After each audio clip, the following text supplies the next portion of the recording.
vous êtes finis et c'est inévitable. Vous êtes finis et c'est inévitable. Kagame est en train de voir sa fin venir inévitablement. Il commence à aller à des pays qui se débrouillent comme la Tanzanie. Le Congo qui a tout, lui avait tout donné.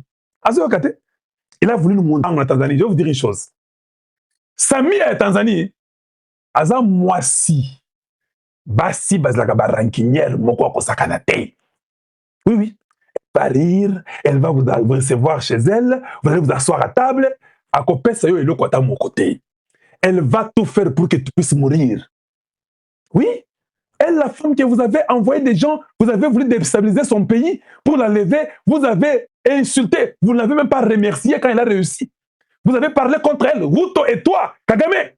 Vous partez d'elle aujourd'hui, vous pensez qu'elle va vous entendre, elle est rancunière, elle va vous garder. Kagame est parti pour qu'il y ait le problème des routes qui travaillent ensemble, l'intégration régionale Tanzanie-Rwanda. Et quoi ça les maté. Je vais vous dire une chose, parce que tant au Bosololi, tango bobimi kaka na Tanzanie, mama wana rancunière wana abengi Tshisekedi. Rais ya Kongo, silola huyo wajinga huyo alikuya hapa wajinga huyo. Nasema nini? Wajinga wa Rwanda na Kenya walikuya hapa. Wantunguza hapa mambo ya election, leo wanakuya kwangu. Bob, ni baboza numusa. Bob, hey. Donc, Sami appelle Tshisekedi. Vous avez compris la politique régionale? C'est ce qu'on appelle l'intégration régionale, si vous ne le saviez pas. Kalonji vient de vous apprendre l'intégration régionale. L'intégration régionale veut dire que quand vous causez avec Samia, et qu'après l'avoir insultée, après avoir dit qu'elle n'était pas celle qui avait gagné, vous êtes bloqué au Congo, il n'y a pas moyen. Les États-Unis ne veulent pas vous voir au Congo. Maintenant, vous voulez survivre pour le Rwanda, parce que ça ne va pas. Les Rwandais sont fâchés, tout ne va pas bien là-bas. Maintenant, vous partez chez Samia parce qu'elle est une femme, elle est rancunière. Quand vous avez quitté, grâce à l'intégration régionale, elle a appelé Tshisekedi de la région pour dire que Yonde va choisir et pas Donald Trump. Bato et Bajinga, Bajinga veut dire que des imbéciles sont venus chez moi. Oui, en Swahili, on dit que des Bajinga. Donc, des fous, des voyous, des imbéciles sont venus ici. Qu'est-ce que tu penses? Tshisekedi s'est mal rigolé. Il a dit que, tire attention. Je leur avais tout donné. Ils nous ont tués. Ils ont voulu tout prendre. Maman, c'est ça le moment de renforcer tes frontières. Tu vois, oui. C'est ça le moment de renforcer tes frontières. Sami a lobi ndio. Ndio. Bwana, mitafanya hiyo kwetu nasema. Hiyo frontière hiyo itakuwa tu ya kabumbu sana hiyo frontière Mr. Cheza. Ndenge frontière wana bazo kanga yango. Kagame, yo moko komituna. Qu'est-ce qui m'est arrivé dans la vie? Yewana, on peut le voir, il est dépassé, il n'est pas content, il pense, il dit, hey, on a bloqué déjà Hippolyte Kanambe, maintenant on va vivre comment? Papa, Ogokufa, tu vas mourir lentement mais doucement.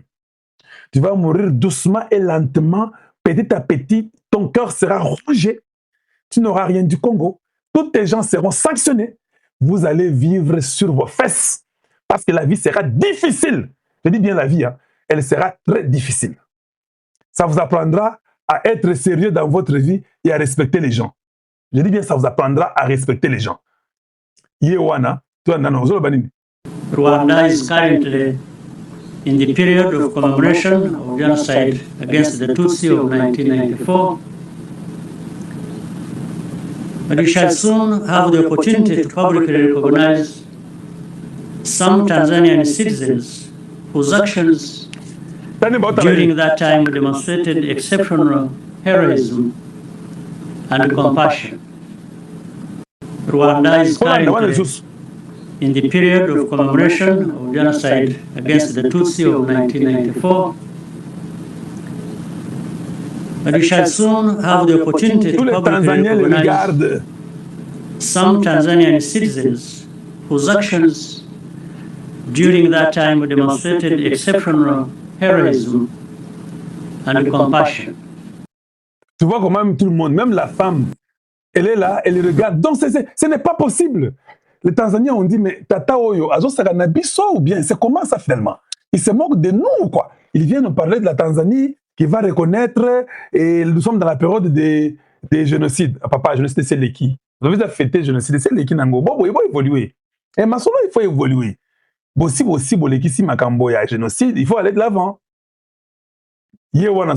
Merci à ma sœur présidente Suluhu Samia pour l'accueil chaleureux en Tanzanie et pour les discussions productives, non? Les discussions ne sont pas productives, papa. Le Rwanda et la Tanzanie ne sont pas seulement des voisins, mais des pays frères liés par l'histoire et un objectif commun de prospérité pour notre peuple. C'est faux. Vous l'avez déstabilisée ici. Vous croyez qu'elle est rancunière? Elle se rappelle. Le Rwanda reste déterminé à bâtir sur cette base solide en approfondissant notre coopération bilatérale entre les commerces, l'investissement, l'infrastructure, la logistique, l'énergie et l'intégration régionale. Bino, il faut... J'ai hâte de poursuivre notre collaboration pour obtenir des résultats tangibles. Résultats tangibles, pour nos citoyens et faire progresser la communauté de l'Afrique de l'Est. Non, l'Afrique de l'Est, là, on ne veut plus de toi. Voilà finalement Esika Kagame Azokoma. Vous avez compris? Vous avez compris Esika Kagame Azokoma. C'est devenu très très compliqué l'endroit que Kagame arrive. Les choses sont compliquées pour lui. Donc, quand on lui disait, il ne comprenait pas. Il sait jouer de Tshisekedi. Le grand pays en Afrique centrale, c'est le Congo démocratique. Yewana Mbangu na Tanzanie. Voilà. Voilà, finalement. Oh non, Kagame, Aza stratège à Kosakanate. Et vous savez, Kagame consort. Hein? Il est quoi? Hein? Ok, d'accord. Il est stratège. Hein? Bon, c'est bon. Bon courage. On verra entre lui et Félix Tshisekedi qui est stratège. Le gars va pleurer. Je dis bien, il va pleurer. Il arrive là-bas en Tanzanie. Regarde la maman. La maman ne veut même pas les regarder. Oui, je vais vous montrer. Je vais vous montrer. Moi, je suis là pour vous montrer les choses. La maman ne veut même pas regarder Kagame. Maman a le but de dire, moi, je ne te regarde pas. Toi, là, et vous voyez même Kagame, il est là mal à l'aise, mais il n'a pas le choix. Parce que son pays est en train de tarir. Il aura les moyens où? Maman a vendu calme. Remi wana zoloba. On n'est aboyé et tu reconnaître biso. Tout ce que vous avez fait à notre pays. Voilà un peuple qui est là-bas ignorant. Il se croit que nous devons le suivre. Il se voit déjà que c'est la fin et il ne sait pas quoi faire. Taka minu ndeto mona elle comme souté. Elle comme souté. On y va là-bas. Tanenge ba vandi. Regardez-moi tous. Qu'est-ce que vous avez observé? Tous les gens de Kagame sont là. Kagame a kani maboko. Aïbe le côté. Même son gars ici. C'est Patrick, hein? Nyavumba, c'est le-ci. Tanenga Koli, ambassadeur, ou a déstabilisé la Tanzanie, Yewana. Ils sont là. Et vous pouvez voir même Kagame Yewana. Maman salié bor ya Poutine, tala mesa, ils ont ronde mais ils ont musika pour comme musika mazali. Potala nanu, ba Tanzanien, denge bazali. Tous les Tanzaniens sont en train d'écrire, bazo comme biloko, ba musu na tablette, bazo comme consort. La maman parle. Mais de l'autre côté, na oyo soki navumba, il ne sait pas quoi dire. Azada mukolo, Kagame mukolo, papa, la vie, hein. La vie est bizarre, hein. Il faut apprendre à respecter les gens. Qui sait que vous avez tout donné, hein. Vous avez refusé. Maintenant, Binoana Mbang, on a Tanzanie, pour ça, il y a Tanzanie. Qu'est-ce que la Tanzanie a qui va vous donner? Oh, vous voulez passer par la route là-bas pour aller où? Ah, vous voulez vendre des choses là-bas. Ok, bon courage. Faites-le, vendez. Vendez les choses. Vendez les choses. Les choses ne sont pas comme vous les croyez. Les choses ont changé. Bango, bozomona. Ah, nalo Sabino, bomona. Bozana, je vais vous montrer. Bango wana. Passez autre chose à vous montrer là-bas. Bomoni bango. Nandenge bazali. Nandenge Kagame kanyi maboko. Ok, d'accord. Talaba Kagame bango wana. Personne n'écrit sauf la fille qui est à côté. Na ondungri. Vous pouvez même voir son visage. Il dit que on ne sait pas qu'est-ce qu'on est venu faire ici dimanche. Dimanche. Samia Suluhu Hassan est en train de les humilier. C'est elle qui a posté ça. Regardez Ondungiri, regardez le visage. Il se dit, mais papa, qu'est-ce qu'il raconte là? Qu'est-ce que regardez, tout le monde est là, ils ne écrivent pas. Tout le monde est là. Ils ne savent pas. Ils parlent de quoi? Même celui qui est derrière lui, derrière le drapeau. À autant que papa, tu parles de quoi là-bas? Incompréhensif. Le gars est en train de définir calmement, mais sûrement. Vous vous rappelez de ces gens ici? Vous vous rappelez? Les prêtres qui étaient contents pour le dialogue. Est-ce que nous avons encore un dialogue? Ils sont venus voir Nanga, connaissant que Tshisekedi a Zoba, Bango Baza Mayele, on va l'étrangler. Papa, Tshisekedi les a tous étranglés. Bon, son Moulounteka, papa. Et tous, Moulounteka. Vous vous rappelez, non? Ils sont là. Eux qui rient encore, qui rient bien, rira les derniers. Yangoyo. Hey, hey. Bah, ils étaient contents. Tozi Bango, Plan Kitaro, Nzoka, Lunteka sur Luntek. Bah, il va quitter. Où est Mouteb? Mouteb, où est le dialogue? T'es sous Mouteb, où est le dialogue? Dis-nous. Il y aurait le dialogue quel jour? Oh, vous savez, il y a eu 100 ans qu'on a signé aux États-Unis. Un papa menteur. Un papa prêtre menteur. Yangoyo, Ambongo Yewana. Maman Olive va bêter à Gobeta. Yewana Nyokana va bêter qui est. Monseigneur, vous regardez quoi? Vous regardez les serpents, j'espère. J'espère que vous regardez les serpents. Moi, je ne comprends pas ce que vous regardez. La femme, elle est là-bas, vous ne la regardez pas, elle, au visage. Vous regardez, bon, je peux seulement dire que vous regardez les serpents parce que je ne peux pas croire autre chose que les serpents que vous regardez. Toutes ces personnes ici n'ont pas vu comment le peuple souffrait pour l'aider. Personne. Personne n'a vu comment le peuple souffrait pour l'aider. Aïe, Congo Nabiso. Un Congo abandonné de tous. Et les Congolais pensaient que c'était la vérité. Abandonné de tous. Bon, c'est quand même. On a presque 6 000. Pouvez-vous seulement aimer, hein? J'ai besoin que vous puissiez aimer. S'il vous plaît, les chats, vous mettez ça, s'il vous plaît. Vous mettez ça. Tous ces gens nous ont embrouillés. Oh mon Dieu, on nous a embrouillés très mal. Aimez seulement la vidéo, vous tapotez. Oui, mais je l'ai vu. Au lieu de regarder Maman Olive, lui regarde les serpents. Il avait peur du serpent ou ses yeux là, regardez quoi? Ah bon, croyons seulement qu'il regardait les serpents parce qu'il n'y a pas moyen de croire qu'il regardait autre chose. C'est quand même un cardinal. Et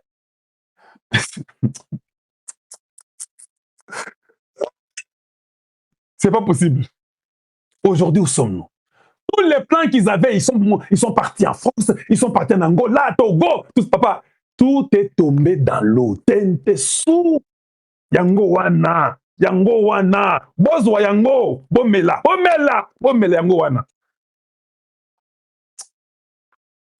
Kagame aujourd'hui commence à aller en Tanzanie pour les récompenser de ce qui est arrivé en 1994. S'il y a un pays qu'il faut récompenser ce qui est arrivé en 1994, c'est nous.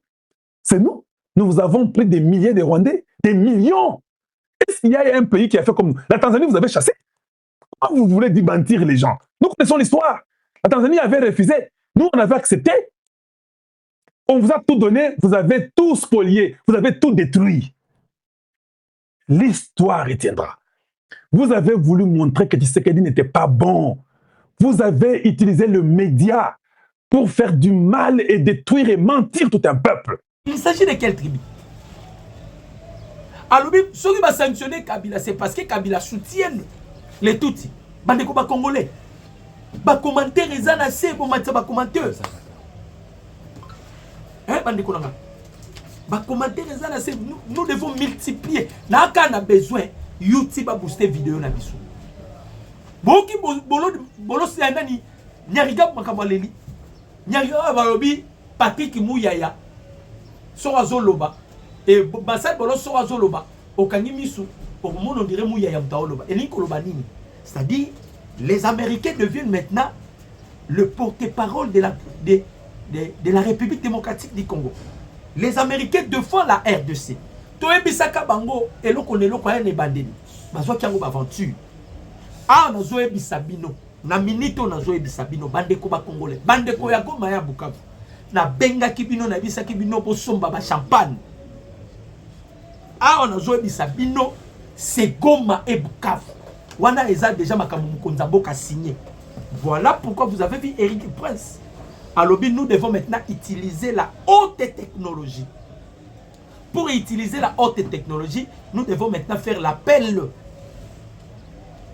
Dans les pays locaux, la Ukraine, bango pe bazama kasi. Nenge Paul Kagame est là qui biso avec des drones. Biso peut utiliser maintenant des drones. Tout cela c'est pour détruire Kagame. Car tu te siko na mesa. Bandeko ba Congolais.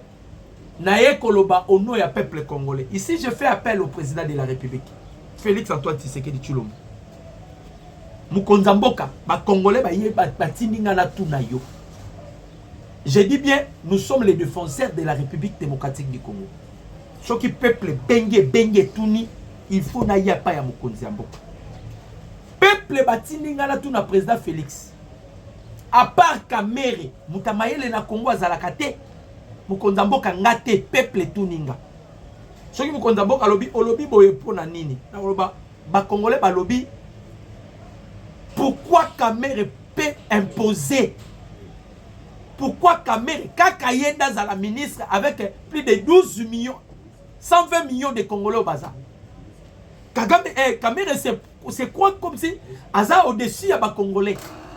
Maintenant les Congolais me posent la question, vous devez demander au président Tshisekedi. En dehors de Kamere, il n'y a pas un Congolais qui peut faire mieux que Kamere.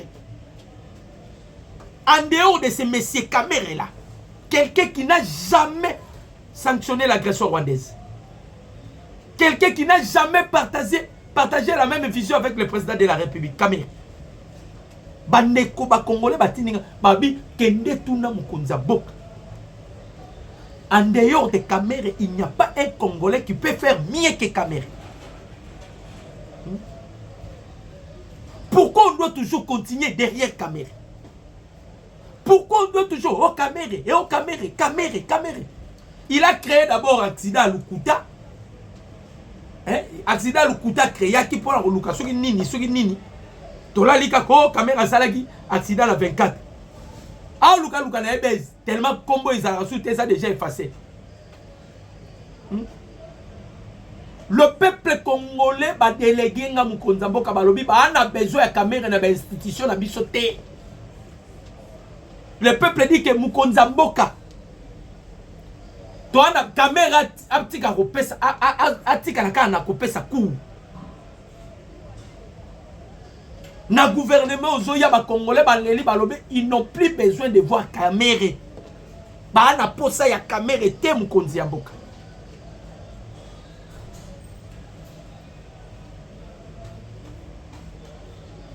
Mutunyo soso tuni kaka. Kamere ba na besoin bo na ba institution. Okomona ba commentaire awa. Que je demande au peuple congolais, est-ce que vous pouvez accepter Kamere abima ministre? Au monde congolais, yete. Les Congolais, ils veulent à tout prix. Bon, quand on a kamunyarita bo lobby. Na loba eloko awa, bat mazwa ngo ba ventir. Bande ko ba Congolais. Les loyo soro benyi mutu rwandais, c'est comme si on insultait mutu. Je ne sais pas. Hein? Rwandais wanaka, mo wana rwandais. Ils ont insulte. Tout le monde dans le dictionnaire, son mot rwandais insulte. Yoka ba nyariga balobi. Nyariga balobi. Soro keka kasima ya ba M23, tu es considéré comme un rwandais. Soko lingo tele melelo romoko boye, on te traite d'un rwandais. On t'insulte d'un rwandais. Papa, mais pourquoi vous avez peur de votre nationalité? Vous avez peur de votre nationalité, pourquoi? Si vous êtes rwandais, vous êtes rwandais. Kabila est rwandais, oh Kabila est rwandais, t'es aza congolais. Hein? Yoka kutu mama na lobby. A lobby normalement Kamere doit prendre sa retraite. Na otangango penza. Normalement Kamere doit prendre sa retraite s'il a encore des dignités, hein? S'il a encore des dignités ou quoi? S'il veut encore être digne pour préserver aussi sa dignité. Yango. S'il a encore un peu de dignité. Kamere yo za mutoro ko ya ko obligé mukonzambo kate bo pesa nga ministère ya intérieur. Tozalaki na guerre wa Goma Bukavu ko na betela bino li solo peut-être bobo sani. Vous savez que Kamere nous a menti nous tous na hémicycle Assemblée nationale. Du haut ya perchoir ya Assemblée nationale. Kamere a donné une fausse information. Atangi mboke kwei or mboka anetikala ko kweyate. Akosa biso. France Yatumba, Joël Kitenga monanaki déjà, il est en vie, mais moi malade, il y a des autres qui sont mais en vie. Bon, mon qui est, Azaki lobi na procès parce que Moutamba Rosande le lot. Trop bête ali solo Moutamba. Trop bête ali solo Moutamba. Bon multiplier car bah j'aime, bon commenter, bon partager. Bah j'aime, on a besoin bah j'aime. Eh bandeko. dans l'Assemblée nationale, caméra pèse information à l'hôpital. Omboka boye kwei. Omboka boye kwei. Tolandeli mboka ane kweyate.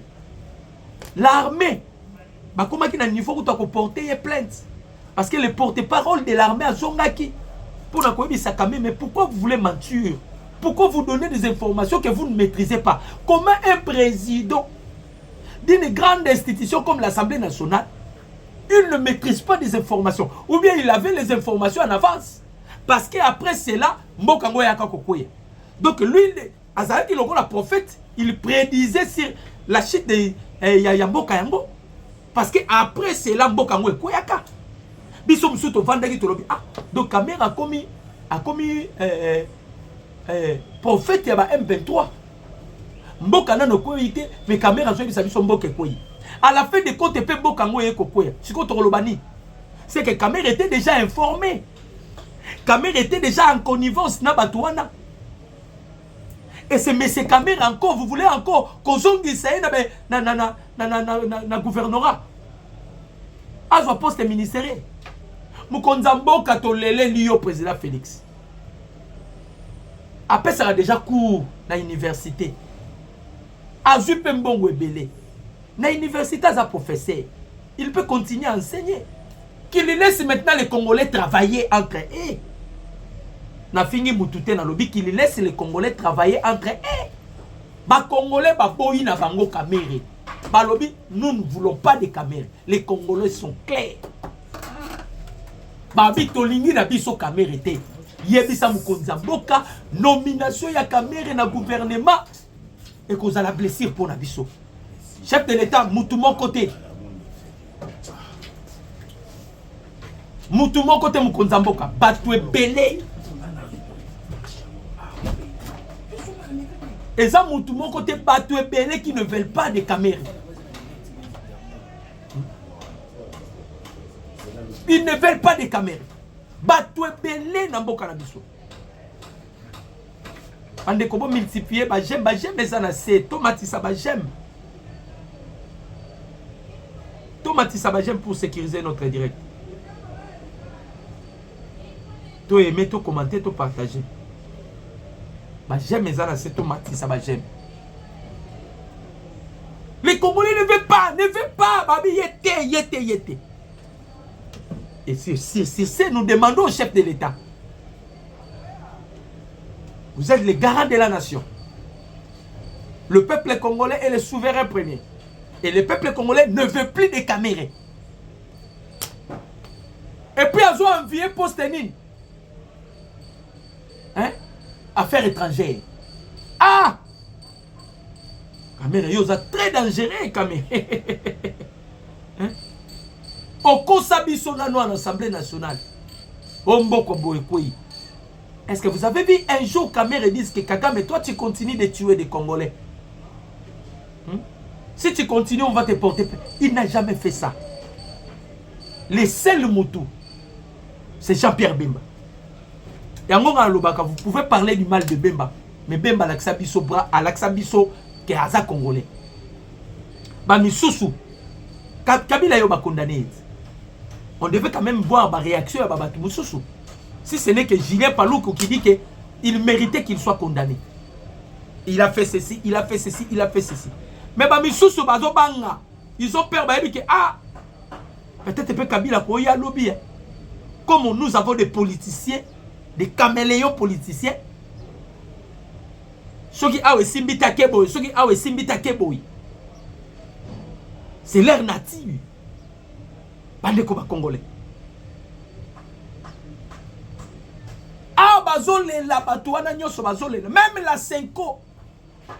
Analyste politique balobi. La Senko est détruite. Hein? Senko est détruit. Les analystes politiques. Balobi Senko est détruit. Parce que Senko Bandima quitté. Bandima quitté que le message devait être sanctionné. C'est là qui est espoir. Misu na bangonyo sozala qui focalisé pas naie. Alors Bandima quitté que koiko zala bongo. Mais tant que Monique, Azumbodi, aïe, aïe, aïe, aïe, aïe, aïe, aïe, aïe, aïe, aïe, c'est fini. C'est fini. C'est fini. Baleli munoko mboka. Okolela yo nanani. Okolela yo nanani. Dossier à Maître Costa Moutamba. Lelo, Maître Moutamba doit se présenter parce qu'il est convoqué. Boye Bakayango, l'arrêt de la Cour de cassation est à la cassation sans appel. Nous avons 3 instances. Nous avons et tu auras 3 degrés à jugement.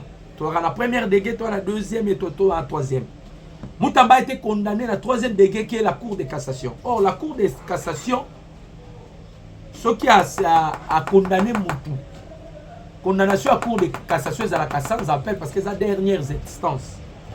Mais ce qui va le dire, les lots, Maître Costa Moutamba a invité, et pardon, a convoqué, ça pourra aussi se faire accueillir, quitter, quand on va quitter, babimisi.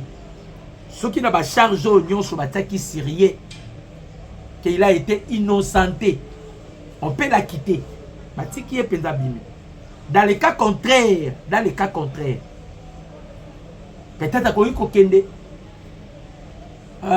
Basambi. Ce qui est monique effet au bataki katinaye eza exact.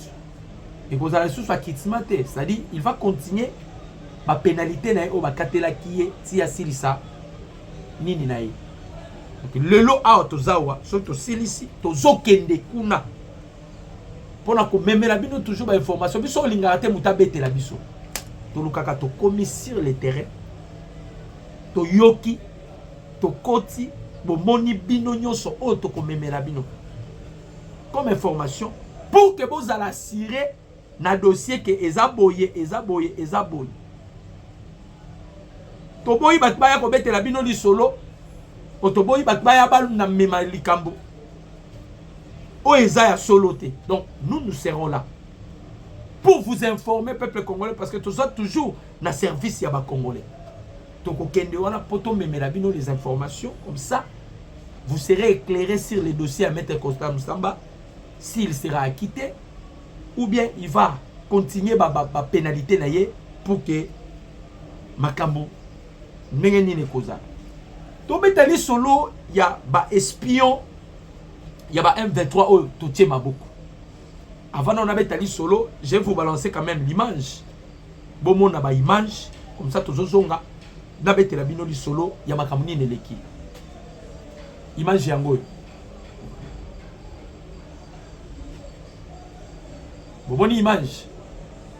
Sont des M23. Sont des M23. Boboni bango. Na robete la bino makamuni neleki poto tsama bota le longi. Eza robomba te bango mbale. Ba M23 na tenia FRDC. Hein? Bozo bonat. Na tenia FRDC. Na tenia FRDC. Et là on dit neleki. Bandeko, le membre du groupe RDF ont été démasqués et capturés alors qu'ils tentaient de se déguiser en portant des anciens uniformes de l'FRDC pour se faire passer pour de membres Ouazalendo. Une tentative de manipulation grossière visant à tromper et à infiltrer nos lignes. Heureusement, la vigilance, la discipline et la rigueur sur le terrain ont permis de les identifier et de les neutraliser à temps. Ceci confirme une fois de plus que chaque détail compte et que toute tentative d'infiltration finira par être découverte. Bandeko, Batouana Nyonso RDF, ils sont en débandale depuis que Kabila a eu sanction. Les M23 sont en difficulté depuis que Kabila a eu sanction. La rébellion que vous voyez, la rébellion fonctionne avec de l'argent. La rébellion fonctionne avec des financements. Naebisaka bino, parents géniteurs, il y a déstabilisation ou insécurité à l'est de la République. banda yango liboso, c'est les États-Unis d'Amérique. Les Américains ont décidé de continuer le soukoboma congolais, surtout que la République démocratique du Congo a décidé de par la grande porte et nous avons signé des accords où ils sont bénéfiques entre les deux pays. Nous allons bénéficier des terres rares, nous allons bénéficier de minerais critiques, nous allons bénéficier de tant de choses. En contrepartie, nous aussi, nous devons protéger la République démocratique du Congo. Nous devons veiller en sorte que le Congo ne soit pas balkanisé. Ce qu'on a difficulté ba RDF bazalango tellement bazokufa na beteli bino lisolo. Kagama leli alobi soki bo intervenir te. Kagama nde alobi soki bo intervenir te, on risquerait bitumbe kota na Rwanda. Bandeko ba jamais zanase. Vous devez nous aider avec les gemmes. Batu nyonso ba koti bo bosana ko aimer, bo multiplier ba gemmes pour que notre direct est à la sécurité. Je vous en supplie. Parce qu'on est bateau tellement tout bêti bango. Balongoli ba teni na bango ya ba RDF. Fasa membre ba RDF. Balati siko ba teni, ba ancien teni ya ba FRDC. Ba na kati ya ba kokota na kati ya ba wazalendo. Bazolo ba Kiswahili, bazolo ba pe, donc il commence à parler avec des wazalendo. Mais oh ba wazalendo le roi bazaka bato bakabatu moko boye ya ba rituel bakabatu moko ba makambu. Ba wazalendo batel bato yo. Te ba boye. Ba wazalendo batel ba yo zanani onga na wazalendo. Yo za wazalendo. Yo za wazalendo. Baba ndikola aiko pota ke naza élément ya RDF. Élément RDF tenyo ozui wapi. Oh, mukonzi mo nde apesi biso teni oyo. Ha? Mukonzango nani? Oh, azaka kakati na bino. Loba. Ani ko loba te. Bakangiye alobi ke toza ebele tosi tolati bateni oyo. Sko yene bazui wana. Babi bakoboma yete. Bakokene pa ite. Yenda kokoma sikoko la kisabiso moko ya ba Rwandais, moko ya ba elema na bango oyo bakoti na kati ya ba wazalendo, bakomi lokola ba wazalendo, mais en soi ne sont pas des wazalendo, sont des Rwandais. Sont des Rwandais. Donc, ils ne sont pas des wazalendo, ils sont des Rwandais. Oh ba eko se dissimuler na kati ya ba wazalendo avec des tenues ya ba FRDC.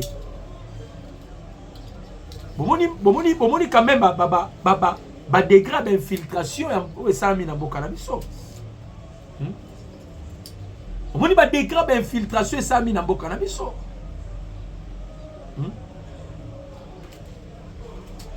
Bozomona ba degré d'infiltration, c'est-à-dire ce sont des gens bandeko ba congolais bayebi balukaki bayeba mode opératoire parce que ba très haut tozalaki na bango na armée nde basungi bango na makambo ebele bayeba mode opératoire basungi bango na makambo ebele et biso pe siko toke na système ya ko identifier po ratissage il faut salama surtout na ba soda bazana est il faut qu'il y ait le ratissage. La plupart baza bato Kagame anoma, baza bato au service ya Kagame, et que Kagame comme a commis déjà, vous avez Kagame a commis asphyxier parce que c'est lui qui cherchait à sortir que asphyxier Tshisekedi, mais comme le monde tourne, comme les choses changent, c'est Kagame maintenant qui est asphyxié. Kagame, il devient maintenant inactif. Comment on y accueilli pas moi suana ya Tanzanie. Surtout ceux qui président de Tanzanie a lukia trahir yende ba kolongola na pouvoir parce que batouana de baluka ba ko isayo c'est président Tshisekedi qui t'a protégé, qui t'a épargné de ces dangers. Aujourd'hui batouana ba yeli sous vers yo. Si vous cherchez na koluka ko trahir Tshisekedi batouana to ba kolongola na pouvoir nde kolela. William Ruto et Paul Kagame à la manœuvre les dessous des cartes. 24 heures après le passage de Paul Kagame à Tanzanie, c'est au tour du président Kenya William Ruto de s'y rendre. Derrière ces images, une dynamique diplomatique, c'est des signes. une démarche serait en cours pour convaincre la présidente tanzanienne Samia Suluhu Hassan d'organiser une rencontre, une rencontre entre le président Félix Antoine Tshisekedi Tshilombo et son prédécesseur Joseph Kabila Kabange, actuellement sous sanctions américaines pour son soutien à la rébellion AFC par M23. Cette initiative miserait sur les bonnes relations entre le président Tshisekedi et la présidente tanzanienne. Cependant, une telle démarche pourrait s'avérer délicate.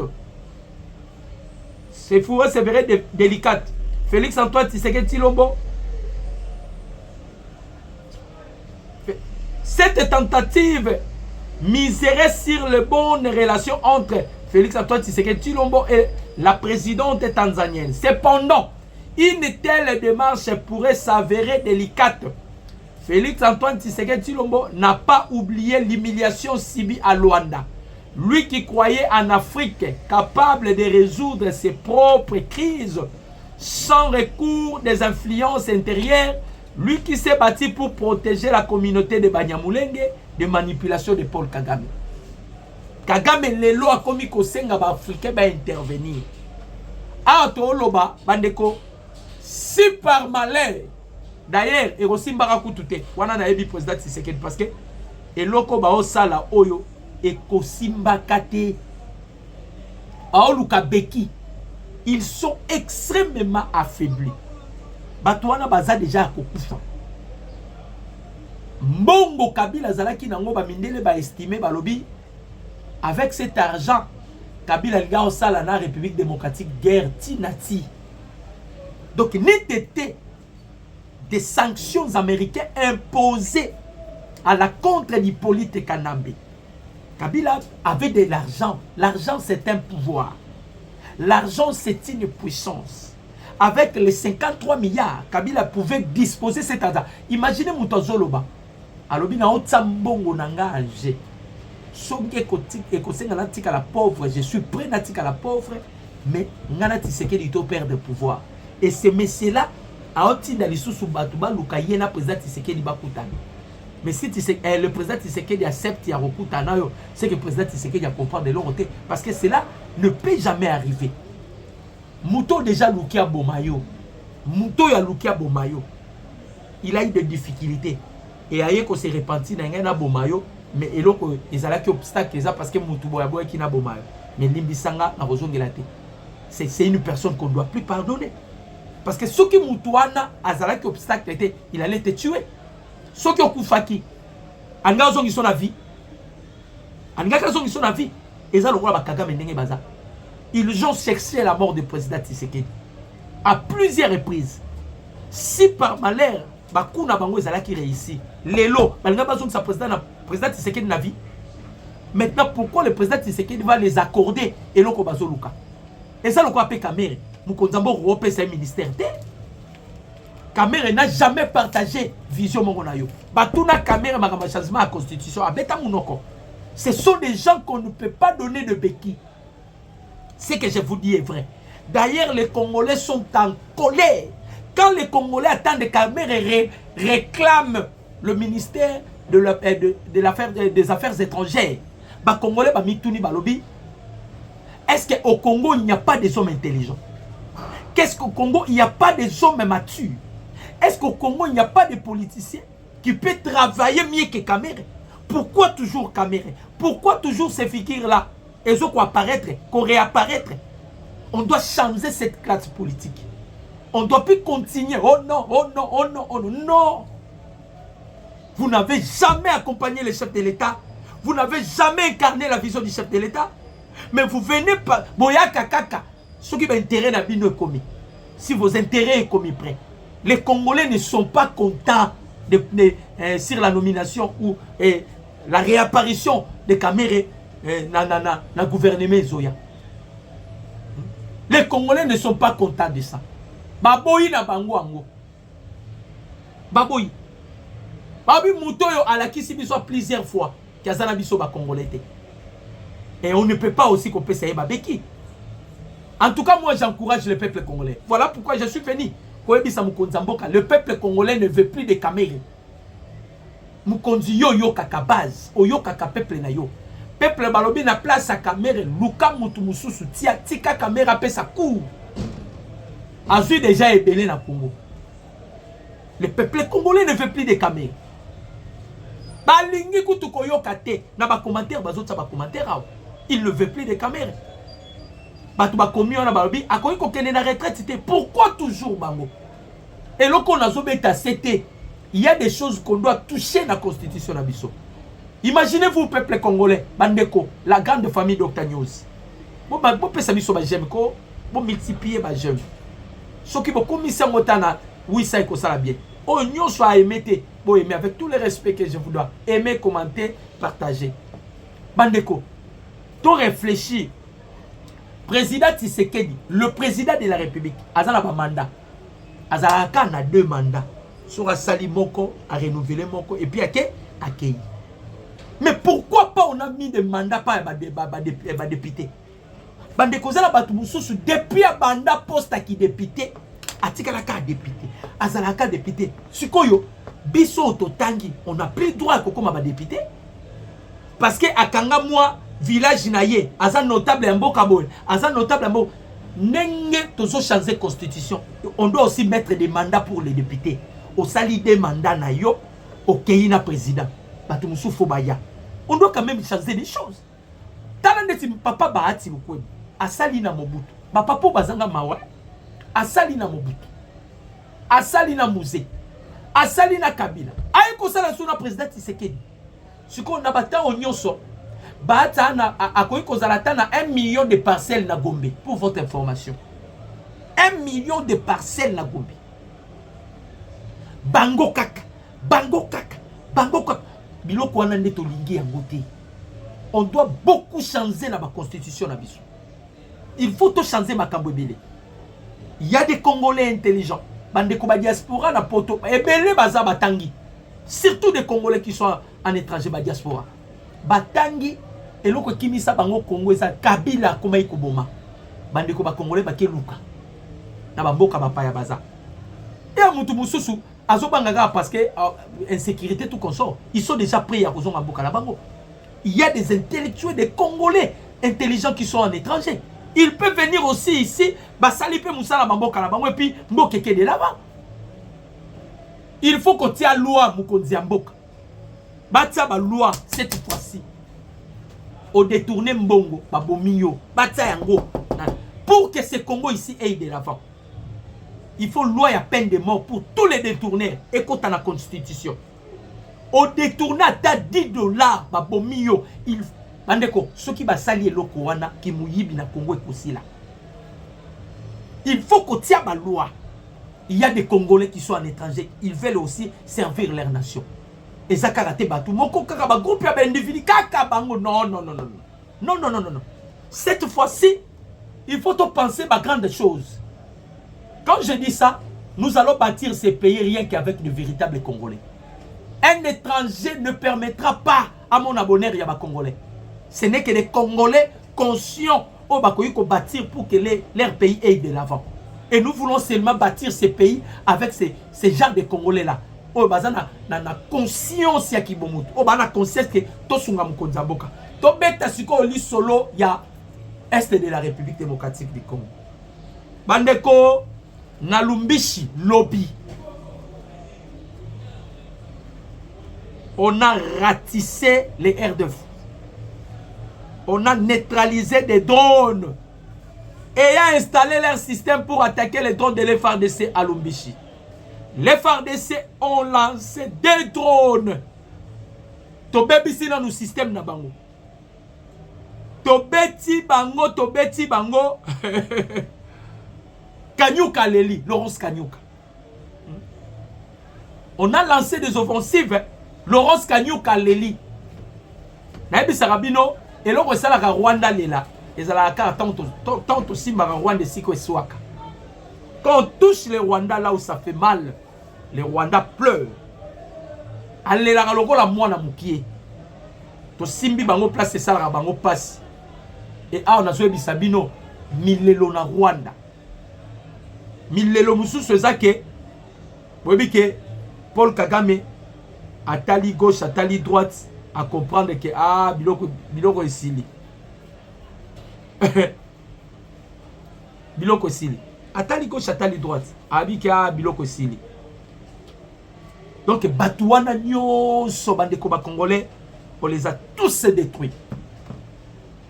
Kabila ba américain balobi déjà bazo zoyer. Bazo zoyer. Là on doit plus forcer. Kabila bazo zoyer. Ah wati siko nanga zoye banate à place aza. Nanga zoye banate. Hier nous allons utiliser le verbe avancer. Chilombo tu attends encore combien? Toboma pondi ma dialogue. Ça c'est Nanga. C'est Nanga qui a dit ça. Lelo Nanga introuvable. Kabila sanction abosani ke Nanga zalaka oyebate. E balolier mutu akende boye mabe azonga boye mabe. À la fin de compte à quel sous na mboko place azala akenda ko senga nationalité Eswani tout so Eswani akekuna azondi maté banyariga bo ondi maté que l'Amérique et les États-Unis ba ko sanctionner Kabila ba ondi maté ba so onde ti filmer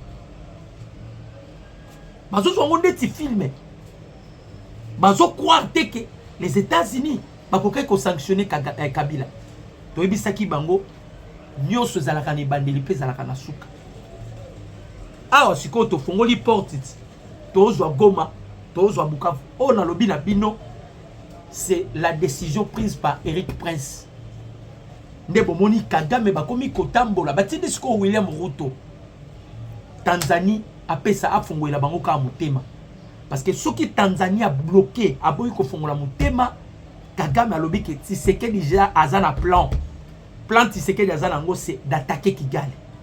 Et puis nous allons attaquer Kigali. Nous allons attaquer Kigali. Et ça, l'issue à Kobombaté. Quand on a conseil de sécurité américain, que cette fois-ci, la RDC a le droit de se défendre. Kagame Aeba Kiamote. Kagame Aeba Kiamote. Lorsque Kagame tuait des Congolais, Aeba dit qu'un jour, les Congolais vont appeler la Makasi, Yakobunda. Yako revendiquer, Yako venger. Kagame n'avait pas tenu compte de toutes ces choses. Awa siko makambo zali, makambo bandi. Aoye bate, egosuka ndenge nini. Tolobi to okena bango tina ti. To neutraliser na lobato wana nyonso. To pandi banyarigabu, bazaria surube wa nyonso, affaibli. Senko kututi siko azolo bata roloba nini. Akenda ke pa ba américain ba signer deal te ba américain ba signer na biso deal. Batamboli na États-Unis on no bo signer deal te na gouvernement wana, eza gouvernement responsable te, eza gouvernement miibi. To signer deal na ba américain. Ba américain ba boyo kama kamuna bango. Bakeli susu boye bakeli sous les américains ne veulent plus kokota ba bloc wana. Siko avec les sanctions ici, pensez-vous que les américains ba otia sur lito e baoka? Église catholique, église catholique a oluka a reçu la sortie médiatique ndengeni. C'est ça le problème. Azoyi batesko na kosa la sortie médiatique ndengeni na minute. Et l'autre chose bon aoyi baté na kosa la sortie médiatique nini. Toloba nini. Na tulukia ba Congolo ba bimaki lobby. Lisanga bonganga bi abia esili. Constitution ba changer na bango. Kande ba Congolais ba bimé belebo. Constitution va changer. Constitution va changer. Donc, nous ceci le peuple congolais. Nous ceci, les Américains félicitent le peuple congolais. Ba Rwanda ba kanisa iso ba sali marche. Marche na bango ils la félicité. Mais au contraire, biso to ça marche aux États-Unis. To sali marche na Congo. Les Américains nous félicitent. Ils ont pris acte. Il y a remerciement peuple congolais à remercier les États-Unis pour nous avoir aidé. Il y a imposé sanctions à la contre de Hippolyte Kanambe Touaré. Donc les Américains vont rendre compte que le peuple congolais, un peuple moko, hein, tu reconnaître les États-Unis à Sungi Bisson Makambo Bele. Voilà, bande comme Congolais place Toza. Tozali Nanini. Comme Manabukavu, c'est sur la table. Les deux options que les chefs de l'État jouent. Eric Prince a changé système. Système est allé sous-souter oh guerre officielle. Non, guerre économique, guerre technologique. Tout ce qui est la guerre technologique. Guerre technologique, tu as besoin de drone. Tu as besoin de cassi. Donc voilà pourquoi il y a une disposition ils ont déjà sur la table pour en finir avec Paul Kagame, pour en finir avec la rébellion, pour en finir avec Nanga, pour en finir avec Joseph Kabila Nyonso et pour libérer Goma et Bukavu. Le président Tshisekedi a dit à Eric Prince, j'ai besoin que Goma et Bukavu soient libérés. Eric Prince a lobby, chef de l'État, je te garantis, n'a pas sur parole d'honneur, tous libérer Goma et Bukavu. Président Tshisekedi a lobby, n'a besoin de Goma et Bukavu et ça la libérer. On a fini déjà avec la diplomatie. On a fait close, hein, le terme que je voulais utiliser. On a fait close avec la diplomatie. Diplomatie. Maintenant, nous devons passer en action. En action, nous devons récupérer l'entité Nabiso. Nous devons passer en action. C'est alors M. Eric Prince qui est en contact avec le gouvernement ukrainien. Ils déjà étudiants. Mélissi Poutine Pema. Drone bomoni nyokoli Russie to récupérer drone wana to disposer en osko na est nanga déjà to yebate ya za mystique M suto lukebo ade na Angola ou bien M suto lukebo akimi ba mbale na Kabila parce que Kabila komi ko sentir déjà Goma komi mabe Bukavu komi mabe il se sent déjà que si on a continué ko s'entêter on peut me tuer parce que ba zone wana nyonso et komi déjà mabe ponanga. Donc voilà pourquoi Batouana Nyonso, donc affaibli dans le niveau vous ne pouvez pas imaginer. Peuple congolais, c'était avec plaisir. Mon numéro c'est plus 743 89 63 95 965. Mon numéro c'est plus 743 63 95 965. Bande Koba Congolais, Toti Kalanabino. Sur le même chaîne, aimez l'émission, commentez, Tokozonga Nabino Lissusuna Ale Moloto pour parler encore des détails sur tout ce qui se passe en République démocratique du Congo. Je dis et je vous remercie. Ciao.